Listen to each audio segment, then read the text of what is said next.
Sal Berry. I hear that and I just think this is where the streets have no name. Right, like the beginning of that song. And Tim Parish. 18,000, not 100. That's a 1 and an 8 followed by 3 zeros. I got to find a different line of work because I can't afford any of this stuff. You need to go get yourself a 7980 O-Peachy uncut sheet. This is the Puck Junk Podcast.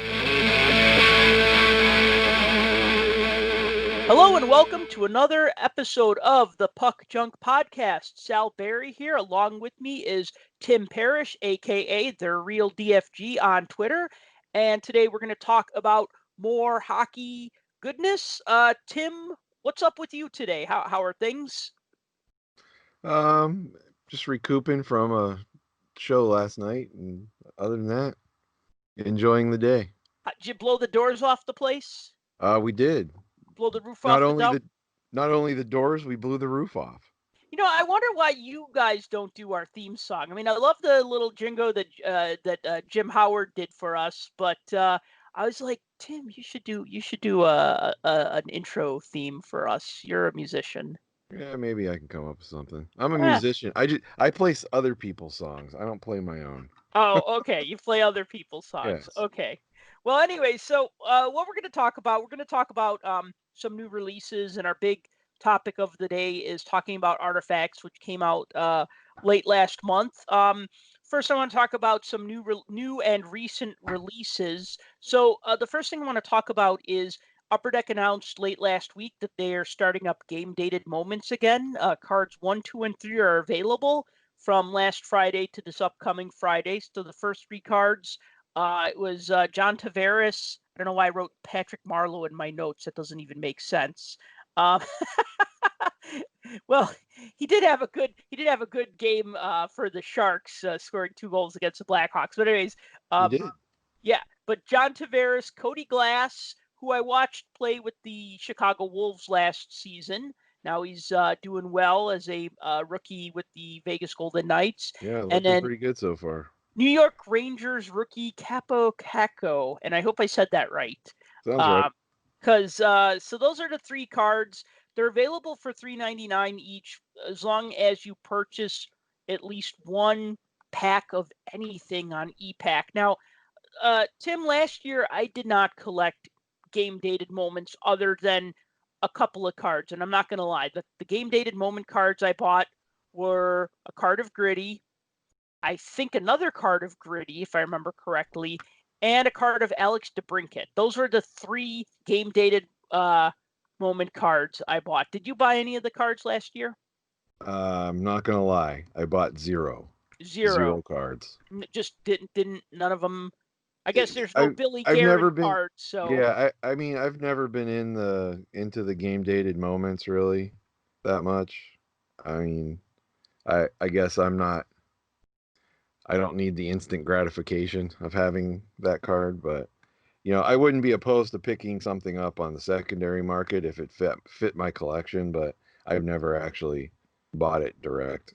Well, but I mean, on the secondary market, it's going to be more, not less. I mean, if I spend $4 for a card, I'm going to want to get at least $4 for it. For $3.99, and then figure it cost me a quarter to transfer once I ship it.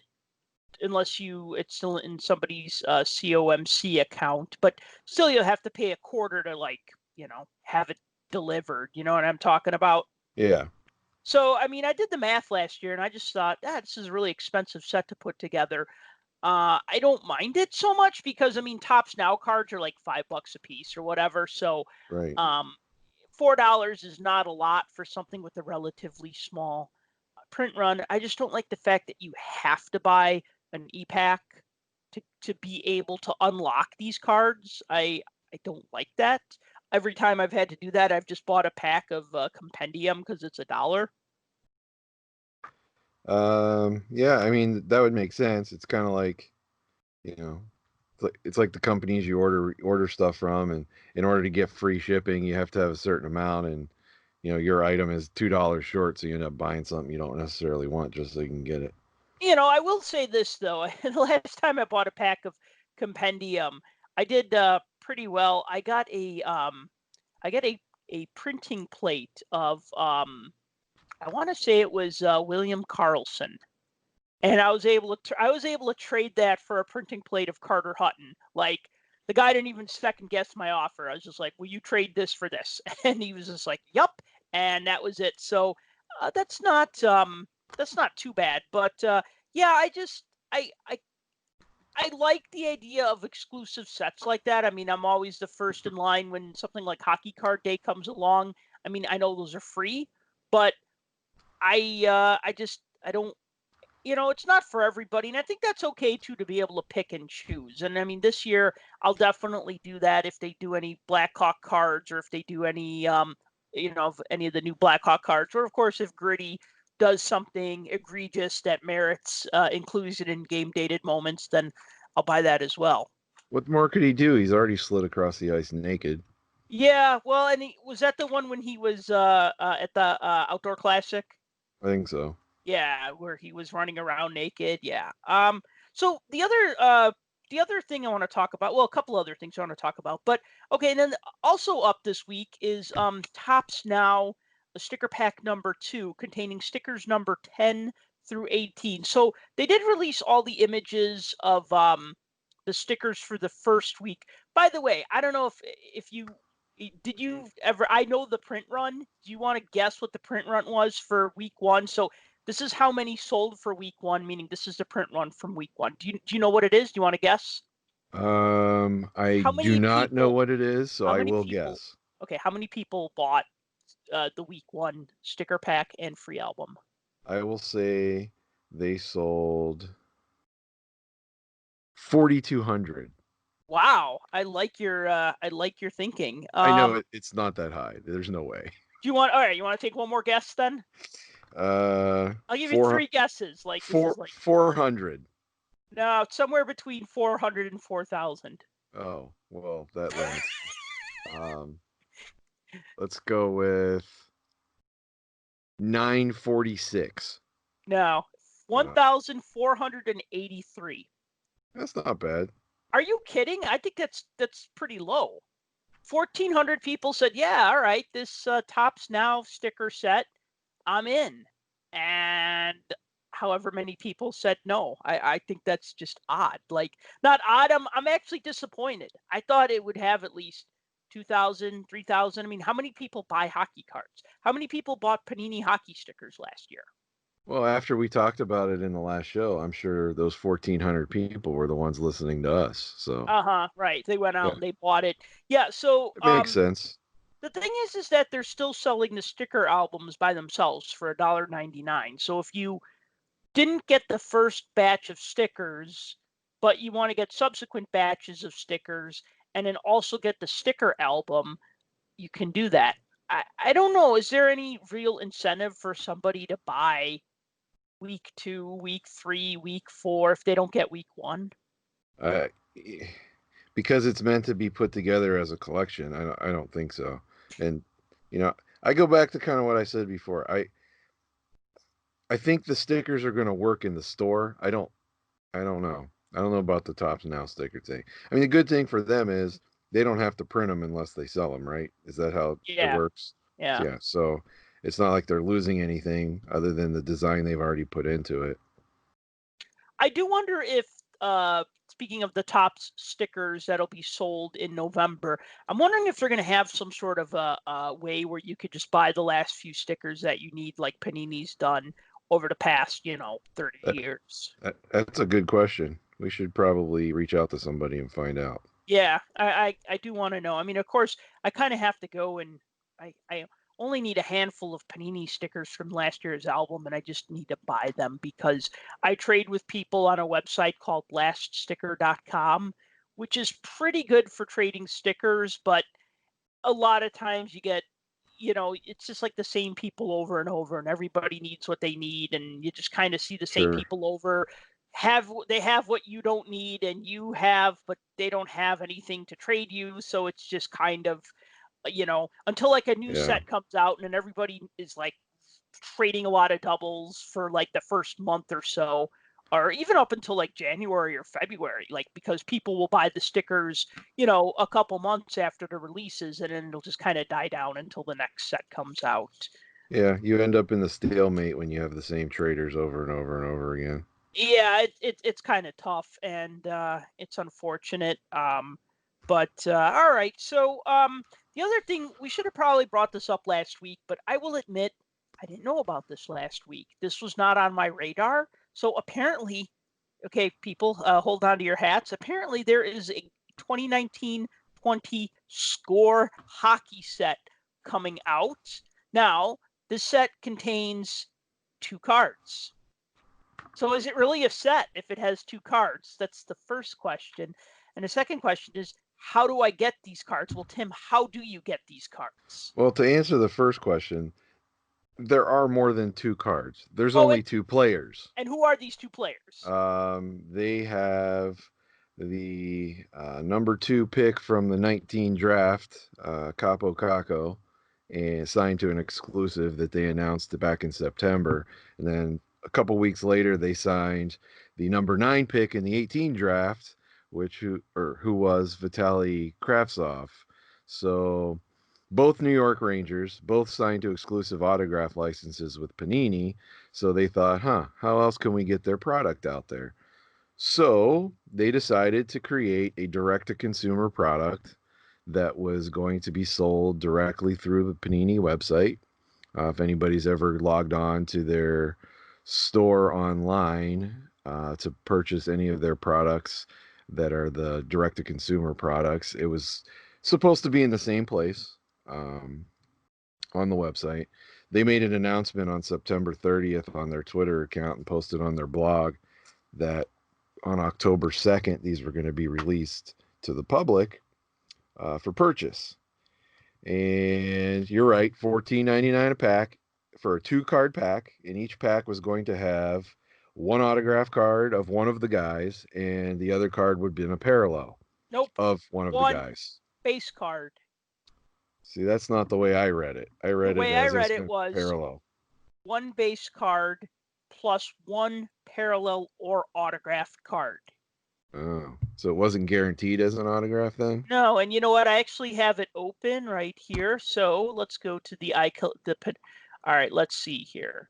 A direct-to-consumer product available exclusively through iCollectPanini.com. Let's see here. Each 2-card pack of 2019-20 score hockey would include 1 rookie card of either Kako or Kravtsov and 1 autograph or parallel of the other. Okay. Well, I knew there was supposed to be all sorts of different numbered parallels with different colors. I think they were going to have the cracked ice proofs in there as one of ones. And So what they have here is black, not numbered, red, numbered to 99, red line numbered to 99, blue line numbered to 49, gold line numbered to 25, artist proof numbered to 5, and cracked ice master proofs numbered to only 1. Well, let me just tell you my experience with this. Sure.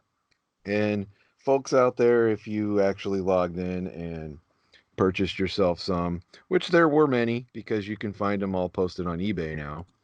But this is strictly my experience, and I'm giving this as entertainment value. So I went on the site to check it out when I found out about it.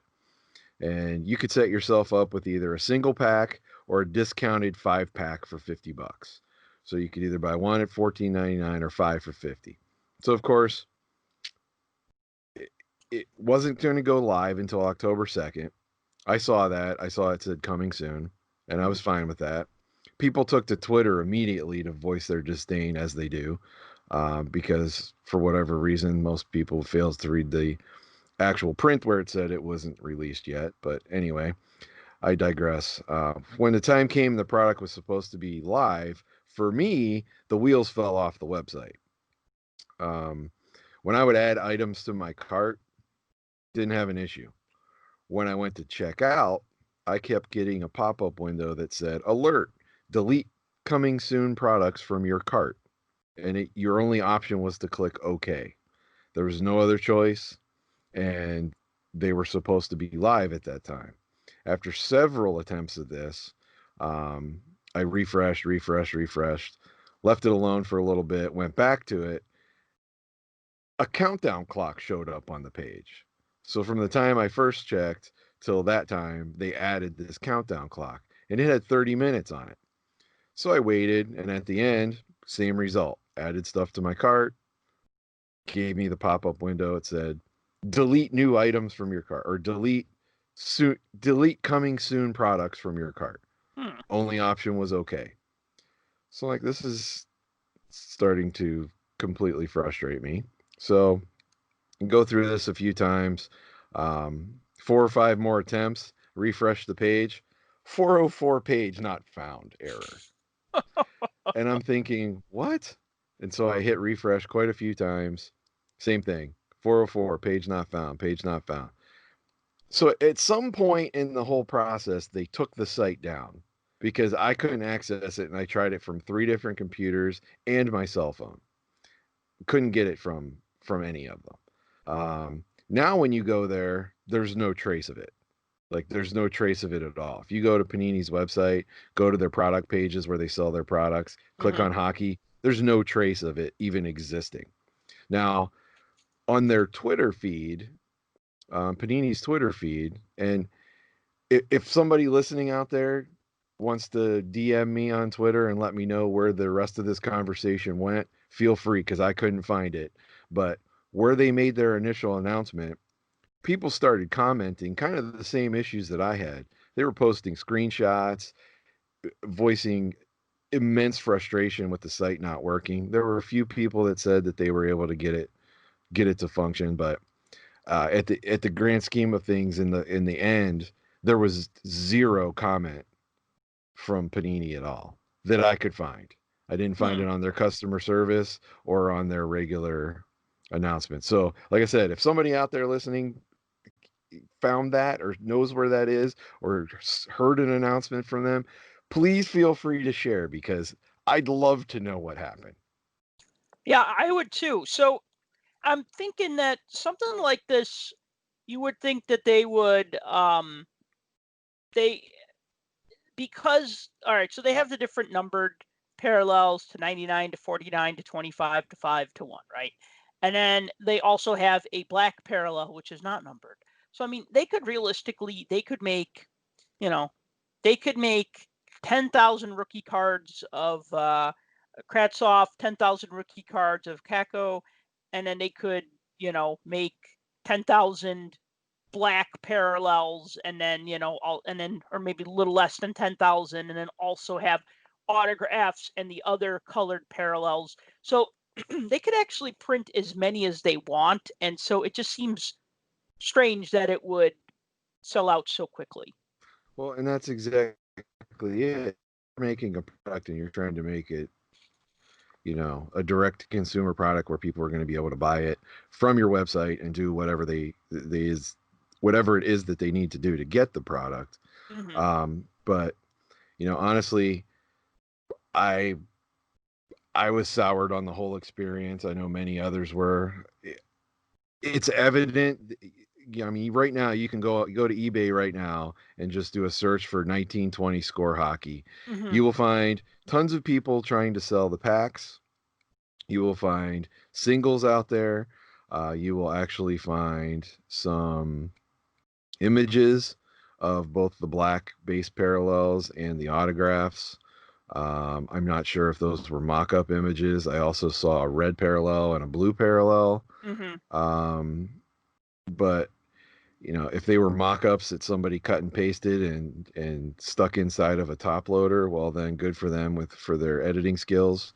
But people are selling packs for 4 or 5 times as much as what they were being sold retail. So if they actually have them in hand, good for them. But after that whole experience, I'm out.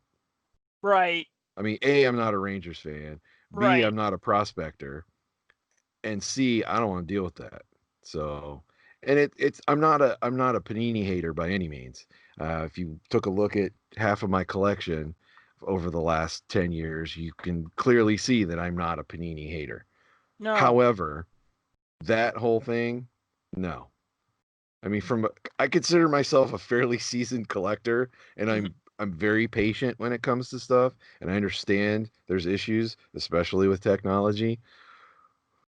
Seriously. I mean, That was bad. So were you buying them just because you were more of out of curiosity, or I mean, obviously you hope to get an autograph, but I mean, I guess what's your Honestly, my incentive? intention was I thought there was an autograph in each pack. So I figured Oh, if I bought 2 packs, the chances of me getting one of each guy and it'd be my only opportunity for this year in all of the products to get mm-hmm, one of those 2 autographs. mm-hmm. Sure. I'd go for that. At least take a shot at it and see what happens. Yeah, because Ki- where else is Score gonna put or Panini gonna put autographs of these guys? It's like, the good news In is more we, score products. They announced that they're going to make more throughout the year. but who else can they have? Jack That's Eichel? that no, Eichel signed with Leaf a long time ago.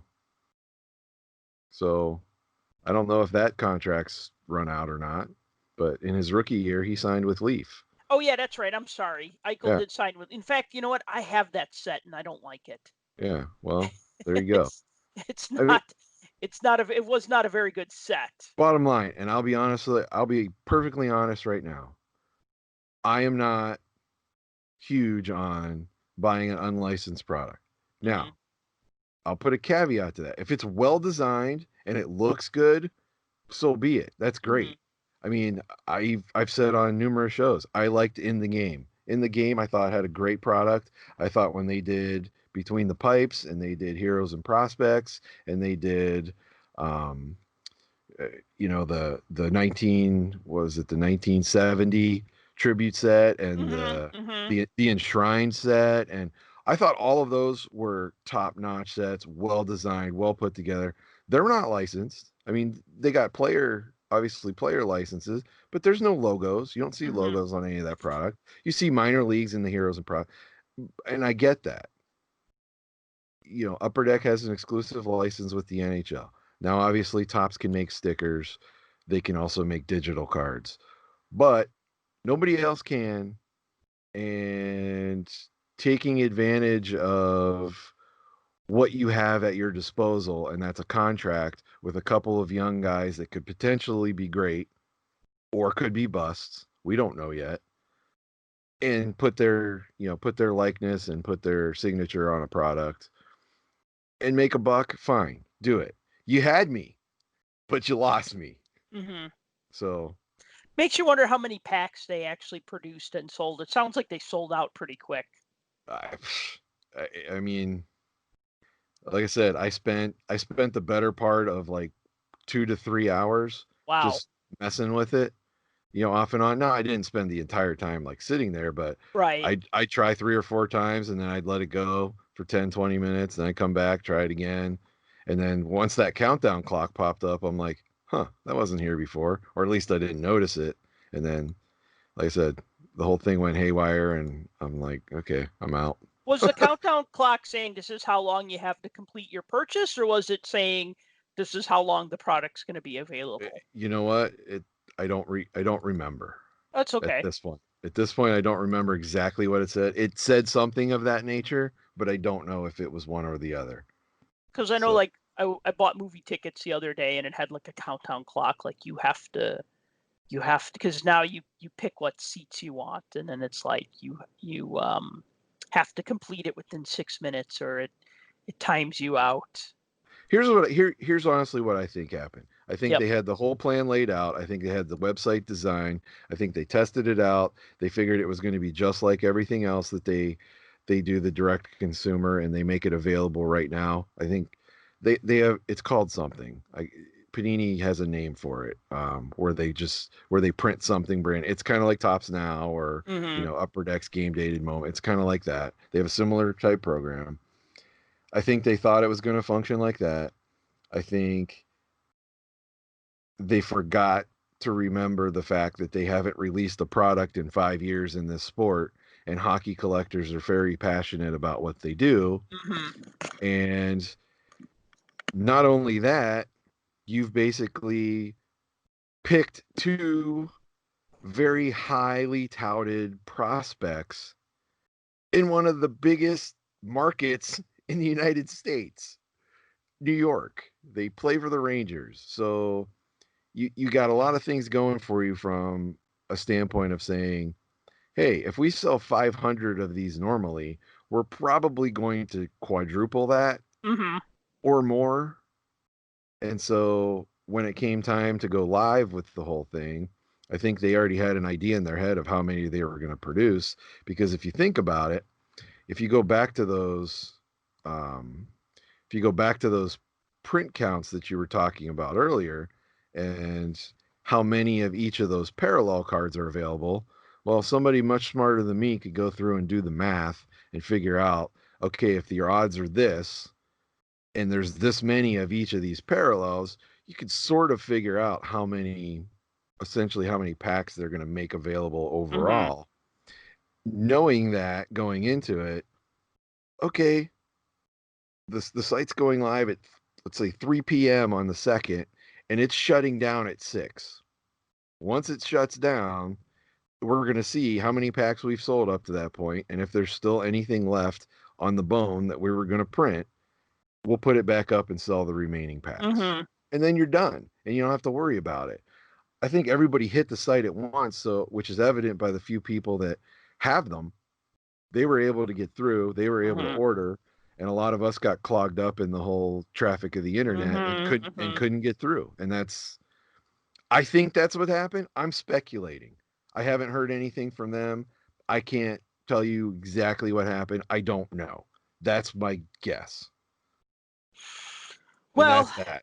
we'll see if Panini will reach out to them and see if they have any comment. But why don't we go ahead and talk about a set that we actually were able to get our hands on?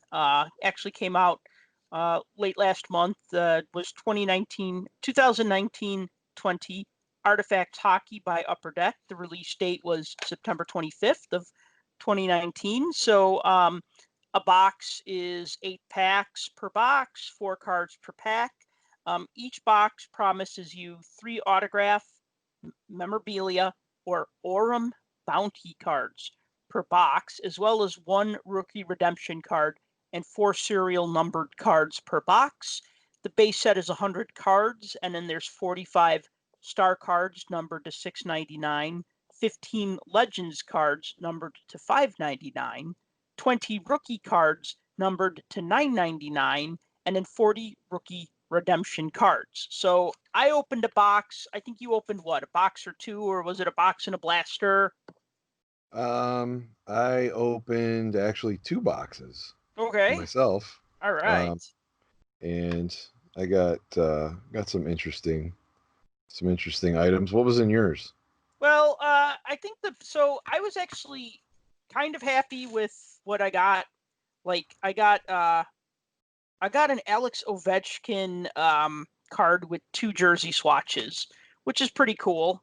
Are they patches or is it just regular Just jersey? regular. It's like a Okay. blue piece and a red piece, and it's numbered out of 100 and I can't tell. It's all shiny and looks like 125.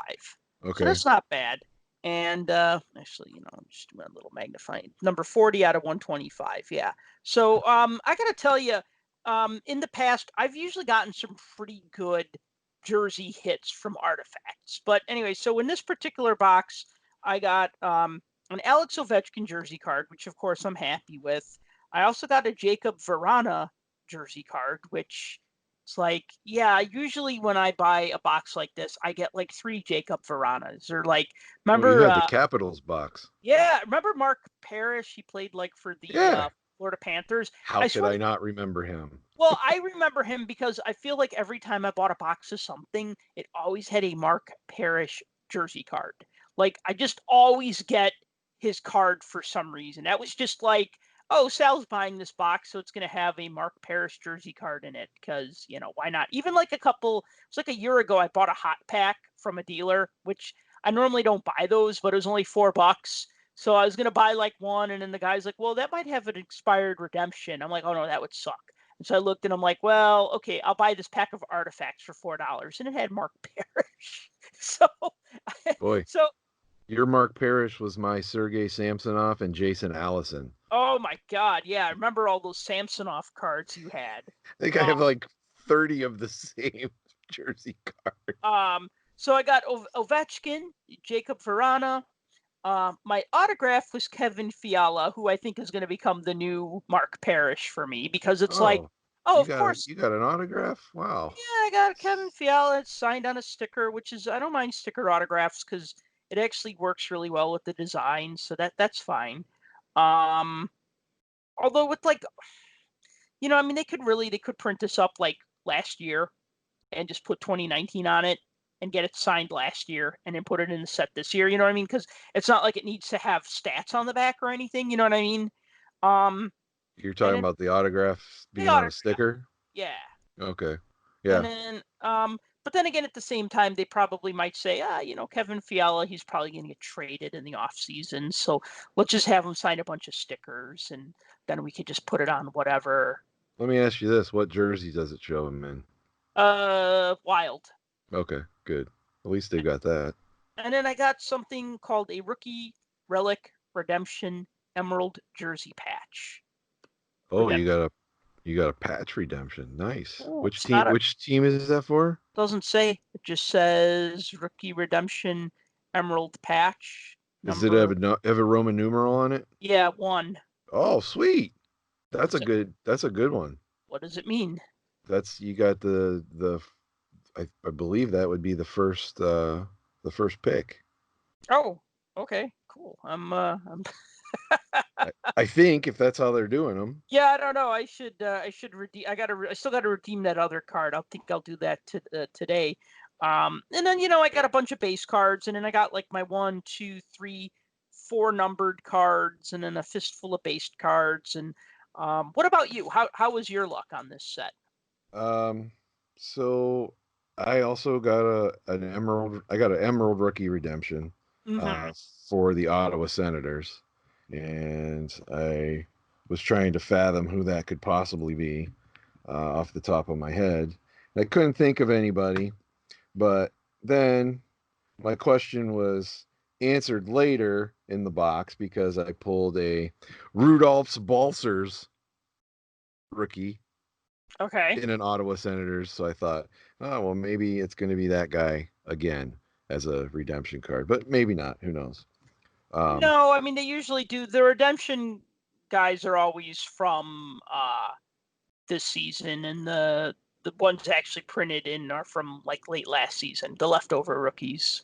well, I got, as far as the numbered colored parallels, I got a Darnell Nurse Copper, which Yep. are 299. I got an Eichel out of 99. It's the Emerald one. And I Nice. got a Brock Besser, just regular short print out of 699. He's one of the, I guess that would be a star level card. Also got a Carl Grunstrom rookie, two dual jersey out of Mm-hmm. 499. So that Mm-hmm. was not bad. Young rookie for the Kings. Um, but in that same box, I got an extra hit in that box Oh, nice. because my third hit was an Arum card. Oh, okay. It was Carter Hart, so Okay. not a bad one to get. No. Um, but I got an extra hit in that box, and it was a Jordan Greenway year one sweater rookie patch, Mm-hmm. numbered out of 25, and it's a pretty cool looking patch. It's got three colors. Um, it's got the green, the red, and the white. I don't know if you can see it there on Oh, that yeah. Very picture. nice. It's a nice looking card. I actually considered starting a Jordan Greenway collection because I I have some kind of weird infatuation with guys that went to Shattuck. Oh, So really? yeah. So but so the other box that I bought, I got a Flurry um, Emerald, which was kind of nice, and a Uh-huh. Connor Hellebuck Ruby. Got another rookie out of there, but I got an Arum in that box too, and it was this. I don't know if you can see that No, very it's well. too shiny. So who is Yeah. this? Notice it's not gold. It's Oh no, red. it's red. I It's see. red. And it doesn't have a scratch off on the back. It's numbered. Okay. That would be Elias Pettersson Okay. of the Vancouver Canucks. And it's red. And I looked everywhere trying to find what this was. And I couldn't pinpoint it on any of the sell sheets. So it was kind of strange. I wondered if it might have been an unannounced, maybe it was one of the unannounced things that Upper Deck seems to keep creeping into many of their releases, because there's also, and this may have been announced, but maybe not until later, those year one sweaters. There's Mm-hmm. also photo variation versions of them where they Jeez. change the picture on them. Um, so, and it's interesting. I mean, if you're into that kind of thing, looking for variations and all of that kind of stuff and unannounced parallels. I know they do that a lot with the O-Pee-Chee release. They'll do unannounced, this year being no exception. But so yeah, I mean, I like the boxes. You know, opinion wise, if you look, you know, Artifacts traditionally offers a lot for collectors. There's a Mm-hmm. lot of variety, and over the years, it's always been there's lots of jersey cards, jersey cards, jersey cards, jersey cards to death. Well, I mean, it's called Artifacts, so what do you expect? Right. It's gonna have a lot of artifacts, which jersey pieces would fall into that category. You know, anymore, it's almost like the jersey card has become the base card. You know what I mean? Because nobody, I don't want to say nobody, but the vast majority of, you know, the collecting community out there is chasing hits and they're Mm-hmm. not looking at base cards. So, you know, the base card to them is the single white swatch jersey piece. Right. So I don't want to say jerseys are completely passe and played out, but I mean, they've been out they've been at it for a while.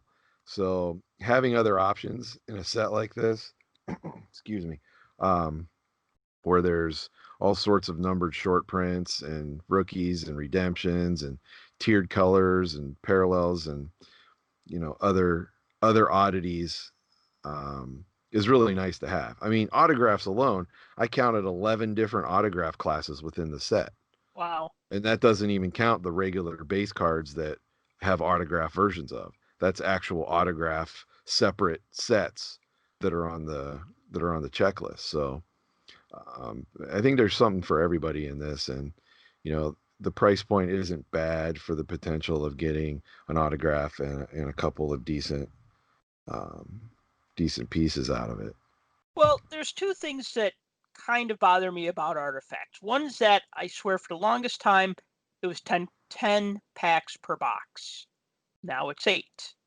So somewhere along the lines, and I wasn't really keeping track of this, but I did notice it this year because as I'm opening it, I'm like, oh, only says 8 packs per box. Okay. That was the first thing. And then the other thing that bothers me is I am not too hype on these Aurum parallel or Aurum, they're not parallels, but these Aurum cards. I want to know what's your take on that because you got a couple of them. I didn't get any of them, which is fine because I'm not really gonna try to collect. So the deal is you have to collect. Well, you don't have to collect, but if you collect all 48 cards and you redeem them, and you're one of the first 25 people to do so, then you get cards number 49 and 50. You get a retro 9 card set, and then you get a retro Austin Matthews autograph. And then if you just redeem 1 through 48, they have like a scratch off on the back, and then you redeem those codes. Then they'll give you cards number 49 and 50. But these Aurum cards count as a hit because they're very careful to say that you could get 3 autograph, memorabilia, or Aurum bounty cards per box, meaning you could get one of each. You could get, in my case, I got 1 autograph and 2 memorabilia cards and 0 Aurum cards. So, what's your thought on that? I'm in the same boat as you. I don't care that they're in there. I don't like the fact that they count as a hit. Yeah, Um, I think for a product like this, it shouldn't be, um, a hit shouldn't be wasted on a card. It's not a hit. I'm just going to be honest. It's not a hit. right. Um, you know, nobody would consider that to be a hit, and the only reason why they're putting that stigma on it as being a hit is the fact that it belongs as part of that bounty program. I don't remember, and I could be wrong, but were the bounty program cards those Spectrum FX ones part of SP? Were those hits too? If you got one, because I thought every box had at least one. when the last few years when they put those out. And SP is a product that's 100 to 150 bucks. It has a lot more cards in it than 8 packs, but moving the having the bounty program with Arum, I got it. I don't have a problem with that. I just don't necessarily think those should be hits. And you can keep them the way they are. Like, okay, 1 out of 20 boxes has, or 1 out of 20 packs has an Arum card. From what I've seen and watching other breaks, people that got Arum cards didn't get an autograph. People that got autograph didn't get an Arum card. So I don't know if there's any correlation to that, but it seems to be the coincidence that keeps popping up. Well, yeah, there's got to be a coincidence, or there's got to be a correlation. Maybe. So I wouldn't mind. I'll tell you what I do like about the idea of a bounty program and the Arum cards is that people who seriously collect artifacts, I mean, the people who pull the hits and leave the base cards behind, or in some cases they even leave the numbered parallels behind because they're really only after the autographs, the jersey cards, the redemptions, that sort of thing. This gives them more of an incentive to buy another case because, I mean, I might buy a box of artifacts. I know back in like 10, 11, for some reason, just everything was right about that set. The timing was right where I was in my career. I had a lot of disposable income. I'd buy a few boxes of artifacts at a time. I got a lot of autographs. I liked that set. I liked what I got from that set. I was happy with it. But if I was somebody who was buying artifacts a case at a time, then I might say, I like getting an Arum card in every box, and this gives me an incentive to buy another case, to trade with people for the other ones that I need. For that collector, that super collector who's a case breaker, who buys the case and wants the hits from the case and would want that card too. What I don't like is saying, see this card? It's special because we're telling you it's special. Like a piece of a jersey or a piece of a patch, even if we don't like jersey cards, we know that's special. I mean, unless it's event used, then it's garbage. But if it's game used, then it's special. An autograph, even if it's a player you don't know, a player you don't like, it's still an autograph. And you're like, okay, the player signed this or signed the sticker, and it's still cool to have an autograph from this player. So we can we all, as collectors, pretty much agree that these things are special. Not that they're necessarily valuable, but they have some merit to them as a collectible. Them just putting in, Upper Deck just putting in a gold-colored card and saying, if you get all of these, then we'll give you 2 more, right? That's one thing that I don't like, where they're giving that instead of something that we all agree is special. The other thing is that you got a red one, and so I'm thinking that red one doesn't even go towards the set. So if you bought 48 boxes of artifacts and you got an Arum in every box, and they were all different, but 5 of them were red, then you can't even use them towards the bounty program, can you? So yeah, because they don't have scratch offs and they're numbered right. instead. And So, I'm gonna blow your mind even more because yep. as we're sitting here, I also found red ones on the secondary market numbered out of 25. Mm-hmm. So there's an additional red one that I didn't know about. What was yours numbered out of? 99. Out of 99. Wow. Yes. And so there's at least red versions of those out of 25 and red versions out of 99. I don't know if all of them are out of both, or maybe some are and some aren't. I don't know because I haven't seen that on a checklist. So what's your opinion of this year's set? Well, I'll tell you mine. Go ahead. Yeah. So the funny thing about artifacts is it seems like every other year I either like the design or I don't like the design. Although I've kind of lost count, so I don't even know if it's every other year anymore. But I know that like one year I'll be like, oh, that's a great looking design. And then the next year I'll just be like, whatever. And then the next year I'll be like, oh, it looks kind of cool. And then the next year I'm just like, whatever. Like it's all right.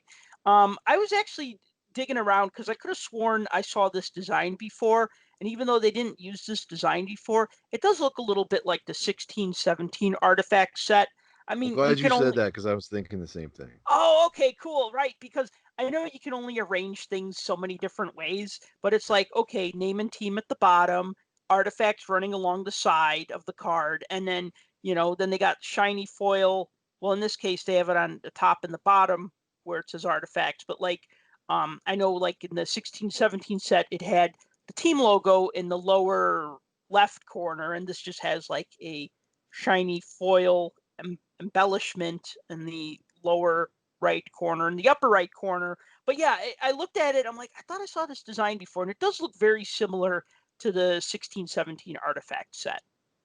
I agree with that as far as design wise. I think Artifacts hasn't changed much. I mean, honestly, there were a few years where it was kind of loud and obnoxious looking, like it was some kind of Roman Colosseum thing going on. But Artifacts has always had that design of it's it's fancy looking, or Mm-hmm.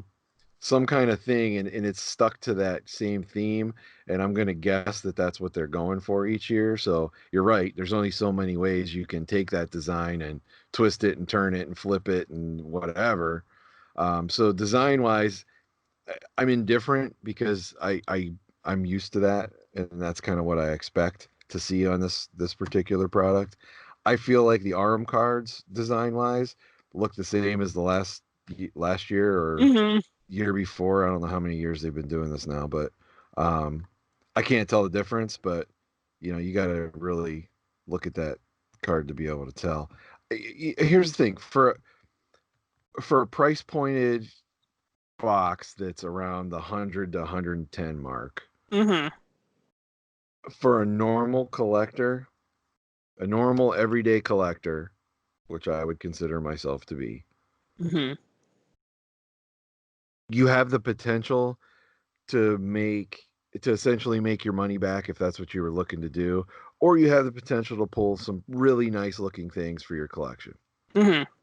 For for somebody that's going out there and they're just looking for hits and all they want is hits, and they're buying this $110 box for those three guaranteed hits that are in the box plus the redemption card, you are not going to get, oh, I shouldn't say you're not. Most of the time, you're not going to get satisfaction out of it, Mm-hmm. simply because I don't necessarily think it's designed for that purpose. I think it's designed for the middle of the road collector that wants to get a product that feels like it's an expensive product. Mm-hmm. That's the take that I have on it, because I like it, I don't love it. Mm-hmm. So that's kind of where I'm at. And for the last, what uh, Artifacts is, what, 15 years old now. They've been recycling that kind of same format. I mean, like I said earlier, you used to be able to get a lot more, I think, jersey pieces or jersey piece cards out of it. Well, I mean, I know. I remember getting like cards with like 2 or 3 jersey pieces on them. yeah, like Those the Tundra Tundra trios and trios. tandems, yeah, and all of that. I mean, I I mean, I pulled a fight strap like triple piece once. It was like numbered out of 5. hey, I I got think it had, a size tag once. oh, a size tag. I got a That's size tag, and then like that's probably the interesting. best jersey card I ever got was Crosby and Ovechkin. I got a Taze and Kane one once, and I got a Crosby and Flurry one once. Wow. But I And then don't. I got Malkin and Ovechkin one time. Oh, that'd be a nice one. Yeah. Oh, you still got that Kane and Taves? I might. All I right, we'll might. see. I'd have Because have to double check. yeah. So so I would have loved to have pulled an auto. Let's put it that way.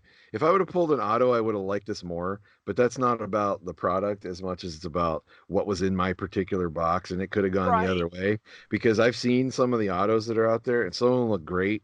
I mean, yeah, the auto facts set doesn't necessarily have the strongest lineup of players, but it never has. But it's always had players where you're like, wow, this has so and so's autograph. I've never seen them in any product, Mm-hmm, because mm-hmm, I think that's the whole idea behind it. But those Lord Stanley Legacy signature cards, mm-hmm. those are sweet.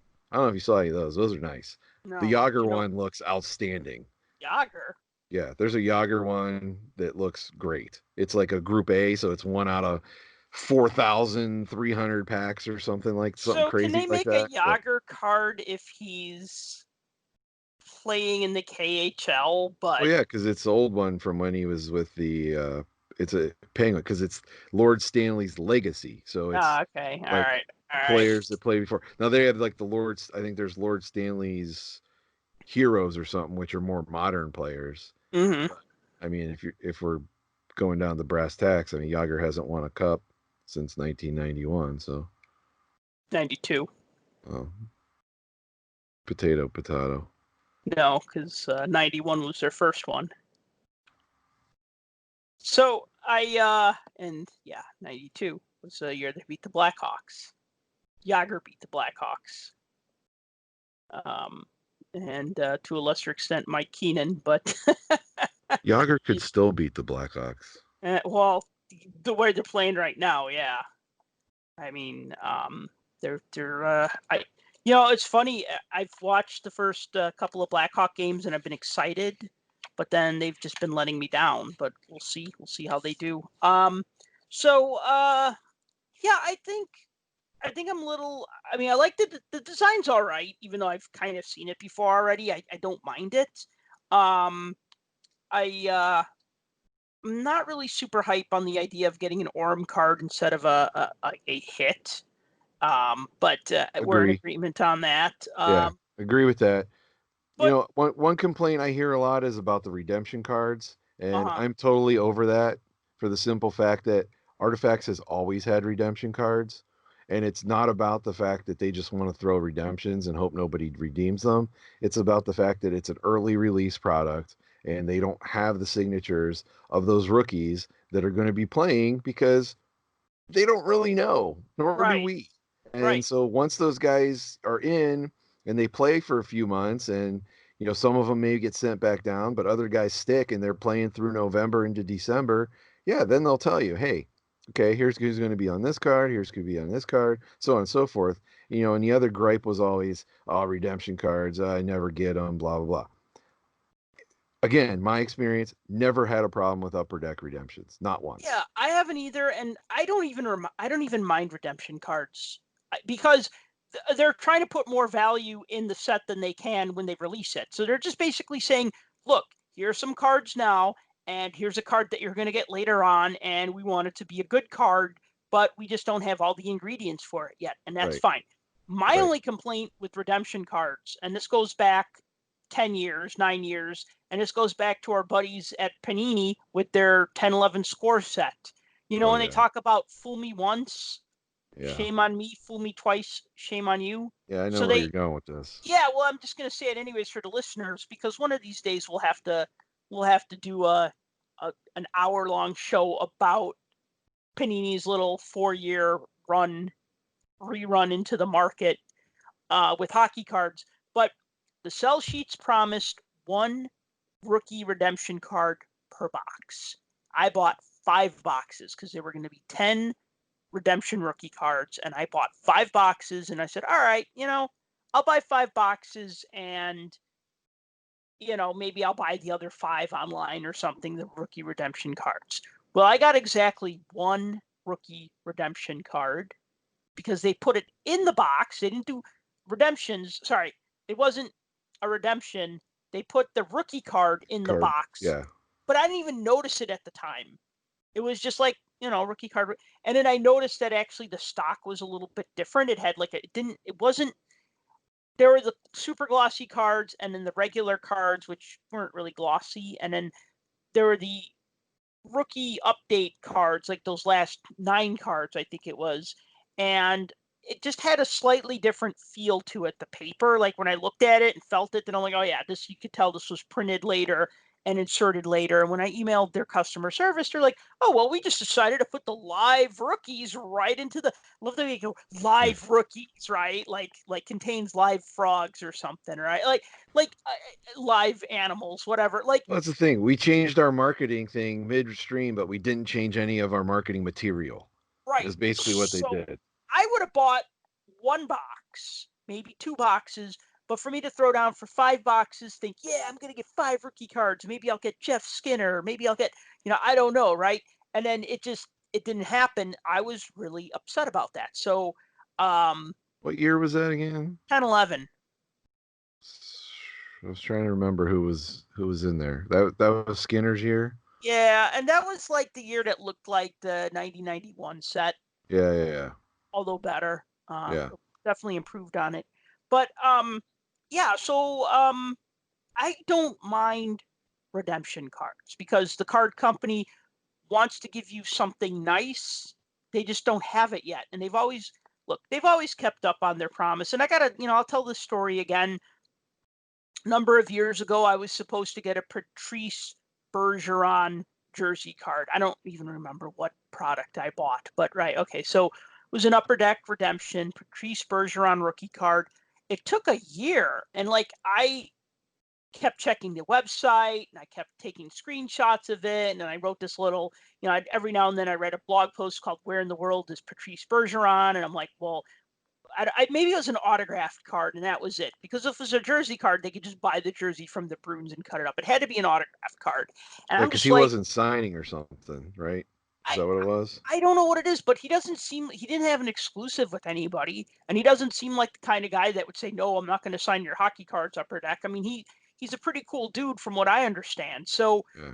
I don't know what it was, but I know that after a while, they just Upper Deck just said, all right, we're not going to be able to fulfill this. We're going to send you another card in its place. And you remember what they sent me, right? Yes. I Is it think so. 07, 08 Tuukka Rask?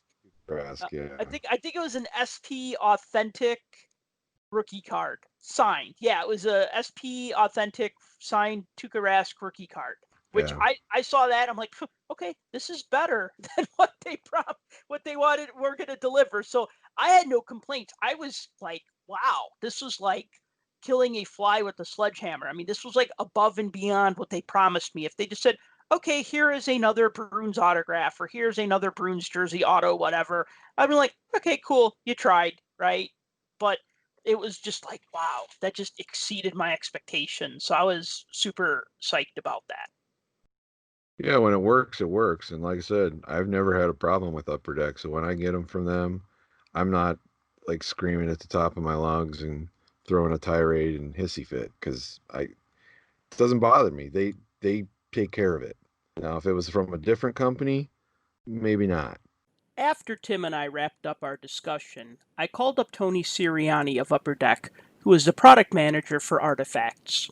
Tony, thank you for joining us on the Puck Junk podcast. Thank you for having me on, Sal. Excited to chat about Artifacts. It's one of my favorites to work on every year. So why is that? Why do you like it so much? I just like that we're able to kind of deliver a product early in the calendar. Obviously, right now, the beginning of the season, everyone's super pumped, for hopes of all teams in the league at a chance at the cup. Everyone's still got a shot. Hopefully my Blackhawks start turning it around, but I know you being a Chicago guy, I'm sure you're feeling that as well. But just to get the excitement of the season started.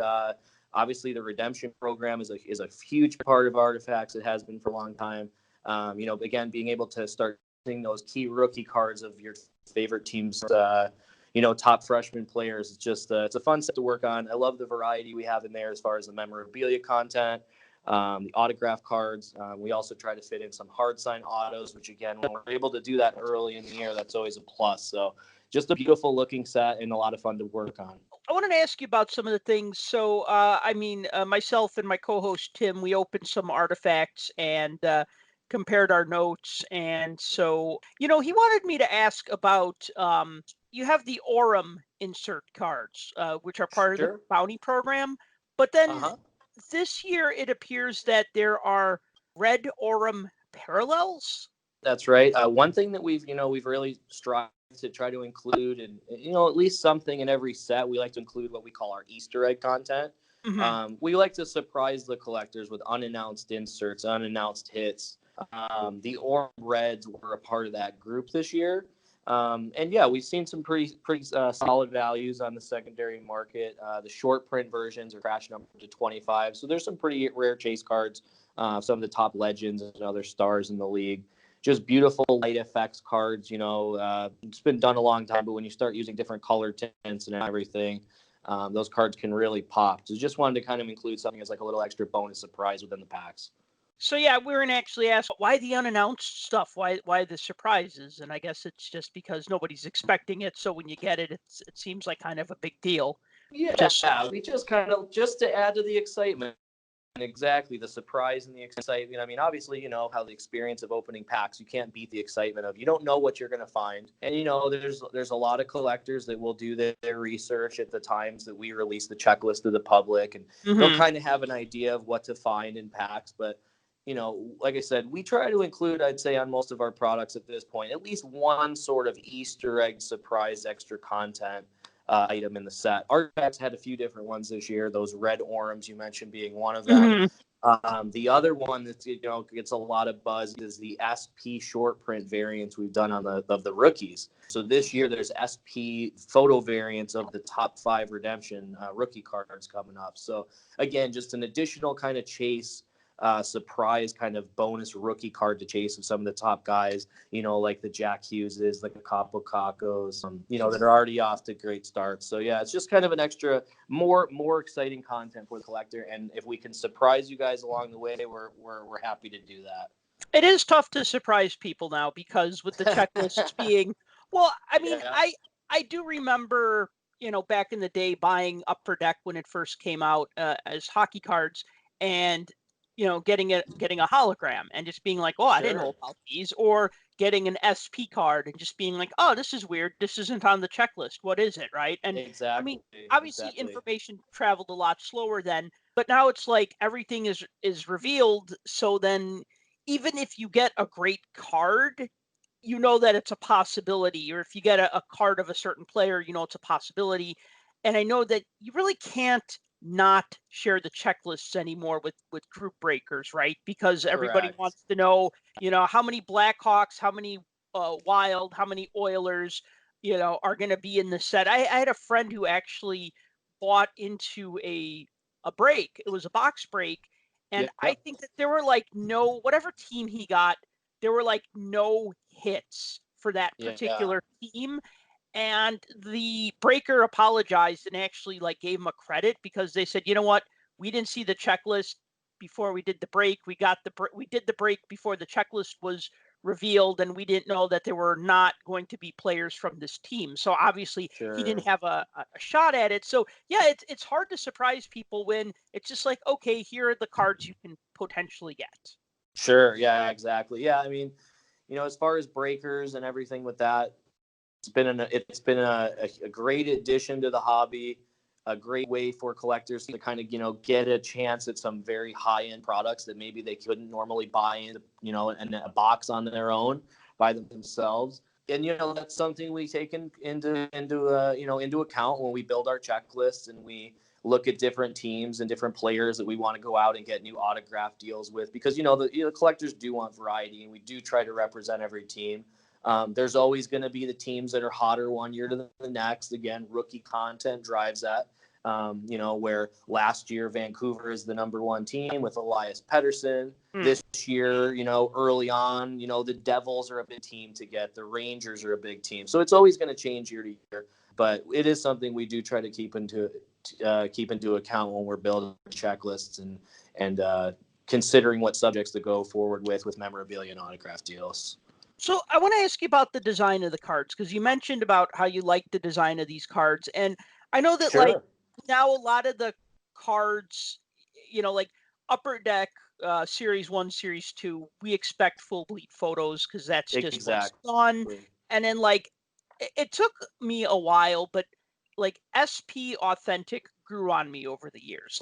Because I was just okay, well, it's the the player cut out and put against a white background with some sort of design element. And a lot of people are like, well, it's just white backgrounds. It's kind of boring, but it has its own look to it. So I can respect that. So what maybe influences the design direction of the artifact cards? Because they definitely do have a unique look to them that changes from year to year, more or less, but it still, has some consistency. So what are some of those things that you think about or incorporate or look to for maybe inspiration or for Sure. influence on the design? That's a great question. We really do strive with Upper Deck. We know there's a lot of products that come out across the year between us and competitors, and we really try to make all of our products have a very unique brand feel. We want them to have a certain type of feel, a certain type of look. You nailed it exactly. SP Authentic, has a very clean white background. Usually the player popped out, like you said. So again, you guys are smart. The collectors understand that what we're trying to go for. Artifacts, it's always kind of had like kind of an ancient or kind of like older kind of ruin look kind of to it, sort of a distressed look. Something again that's an artifact, something that's very old.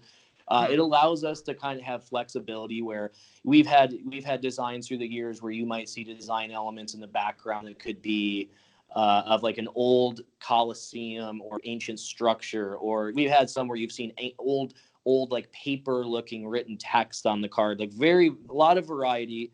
But one of the things I'd say that really always ties artifacts together are the multitude of parallels and the color shifts that go with them. So with artifacts, we really go heavy with our deco foil coverage, which I'm sure you guys know, is the shiny foils you see on the cards. Mm-hmm. And then the subsequent parallels, you kind of try to take into account, how is this going to look when you shift to a green foil or a red foil, or we try to get funky with some of the colors. And this year we did like a pink deco foil, which I thought looked awesome. So the deco foil and where it's placed is a big part of the artifacts design, how it kind of plays along with that kind of ancient, kind of older looking distressed feel. I think it always comes out really great. I mean, through the years, we've kind of adjusted color backgrounds, and for the most part, you don't see a lot of natural background, like you said, with like a UD1 or 2, where it's, a full action image of the player on the ice. Artifacts were usually adding quite a bit of texture and design element to the background. I just think the cards look great, and it's a nice comparison as the product calendar goes along. You've got O-Pee-Chee, which has a very retro, very classic feel, and then MVP is kind of that first modernized looking set. Again, a lot of action images with natural background. And then you get into, a set like Artifacts, where we kind of take it up. It's kind of like a mid-range kind of field product where you're starting to hit a lot of memorabilia cards, a lot of autographs, orums, a lot of variety. So I think it lends itself well to that we're able to kind of go down the road of different you always see a lot of Frozen theming inserts, or kind of something around those lines. So the designers get to really have a lot of fun with this set and go outside the box. That's one of the reasons I really enjoy it. Yeah, that is nice. It does lend a little more creativity than here's the photo, now work in a logo and a name and a team name. Now you're actually getting some creativity with with the background and with the design, and then it doesn't have to be so much hockey centric as maybe like an O-Pee-Chee card would, which can be okay too. Exactly. So I wanted to ask, and I don't know what year this is. Shame on me for not doing my research on this, but I could have sworn once upon a time artifacts were 5 cards a pack. Now they're 4 cards a pack. And I do remember they used to be 10 packs a box, because I would think, okay, 10 packs, around $100 a box. It's like $10 a pack. Okay, cool. Now they're 8 per box. So what happened here? I mean, without getting into stuff you can't talk about, maybe just give consumers an understanding why this was necessary.